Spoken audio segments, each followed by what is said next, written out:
Good morning, guys. How are you doing today? I got out here a little early this morning, so I still got another like 10 minutes before my clock. Well, that's really close. Sorry. Before my clock resets. So before I start my pre-trip and everything, I figured I'll show you guys this load here. It's got what is it? 7 pathfinders and a maxima, and I'll show you how I loaded it. It's the way I kind of usually do it when I'm loading load like this. It tends to be easier and quicker for me. But here's the load. So we got pathfinder here, pathfinder over, pathfinder, and I will show you. Pay attention when you're bringing a car that's this big in down here. It's close, and you also got to watch these lights down here if you have cars, but it can be close. This one actually isn't that bad. So what I normally do, I got it right here, which is in the 3rd hole, which is where I almost always leave it. I don't think I've moved that in close to a year. And then drop it down into your drop pockets here. So, and as you can tell, there's plenty of room up there. Nothing's close. So one of the reasons I really like these day cabs is you can put these 2 big vehicles over top of each other and you're not close at all. And also you're within weight.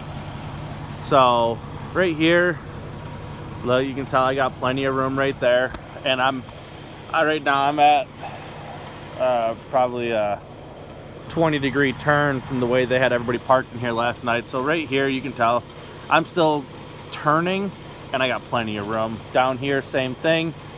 I always load even between the front of that little cover to my front bumper. If I know I'm there, then I'm good almost all the time. Yes, don't jack this thing like you're doing a 90-degree turn. But or don't jack it like you're trying to get into a loading dock or something. But then the rest of it's fairly simple. You just back this one out the way you'd normally load it. And then that one, same thing. Pull on the way you normally load it. I'm over a maxima. I would have been overweight. I could have fit a pathfinder right here. 2 pathfinders here. But I would have been overweight. So the maxima makes it so I'm still legal. And then this one. So the way you normally load this, for anybody that hasn't ever done a high rail like this, is you're going to load 1, 2, 3, 4. What way you normally would. There's nothing all that different other than that you're not loading this deck yet. Then you're going to load 5 and 6. Drop this deck all the way down, and the ramps that this Maxima's on comes up to meet with this deck. Drive this one up and under for 7, and then the 8th one. I could have pulled it on. I backed it on just because it leaves your doors way out from your posts here. So you can get in and out nice and easy, and then you just suck the shotgun in as far as you want it to go in. So that makes it fairly easy in that aspect. But this is kind of the way I like to load if I got a bunch of bigger SUVs.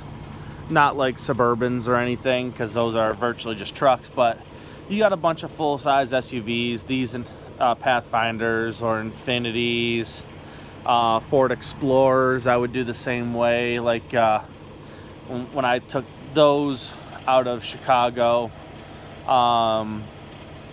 this is the same way I'd load that load. It just tends to be easier, and the reason is you can take this one and back it in down here, but your bumpers are like that far apart.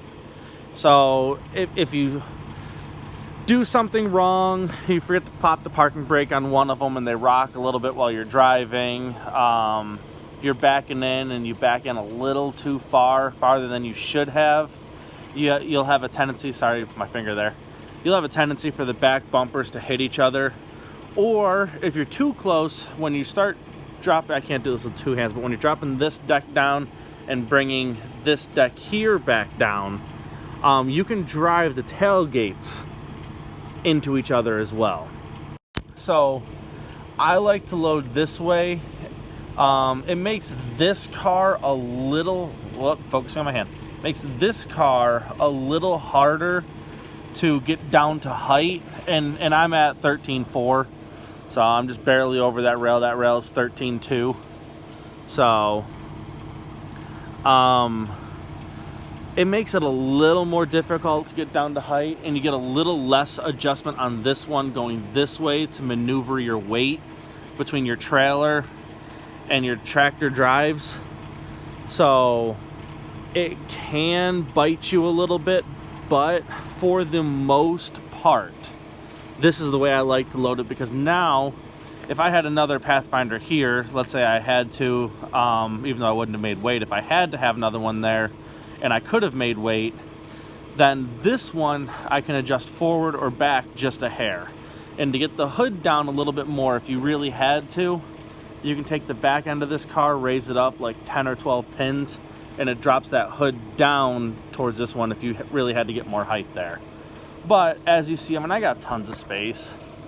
So if you look back here, I could easily bring this Pathfinder back another foot and a half if I needed to. I got plenty of space between these two. Again, if I had to, I could have left that one out a little bit further. I'm only like 4.5 foot off the back of the trailer. We're allowed 6 now, so I could have gone back a little further there. Up here, same thing. I got plenty. See that there's the ramp right there. I got plenty of space, and I could have made more if I would have tilted this down. But if I needed to bring this car further in, all I would have had to do is lift that up, drive it in. Or if I wouldn't needed to bring this car further back, same thing. I would have just tilted the back end of this car up a hair or slid it back a little bit, and then brought this one back over the hood a little bit more, and I would have been fine. But with the way it sits right now, I'm perfectly fine. I'm not close on anything. I got way over the amount of minimum space needed. I mean, if let's say this car would have been 13.8 on my trailer right this second, I got 1.5 miles down here that I could have dropped. I mean, that's way over the thumb and fist. I could have dropped easily 2 more holes there. Here, I probably could have dropped 1 more hole and been fine. I'm pretty much right at the minimum thumb and fist distance that you want when you're strapping. So I'm about at the minimum here, but still, that's not. I could have gone over some big bumps and have nothing to worry about. This one back here, I mean, I'm at like 13 foot. I just stopped dropping it because I don't need to run close. So this one is easily 13 foot. Again, same thing. If I needed to, I don't know if it just bleeped out. I just got 20% battery light. Thing just popped on my phone. So if it cut me out there, I'll say that again. I could have dropped this down much more. I'm at like 13 foot. There's no reason to drop closer than you have to. So really, if I needed to, I could have raised this up probably another 4 or 5 holes, driven way in much further if I needed space back here, or I needed to get weight off my axles. One thing to think about, and I'm going to do a whole video on this, is making weight. It's kind of the same thing, same theory as I guess you would say anybody else with a van trailer or a reefer or what am I trying to think here? A flatbed, anything like that.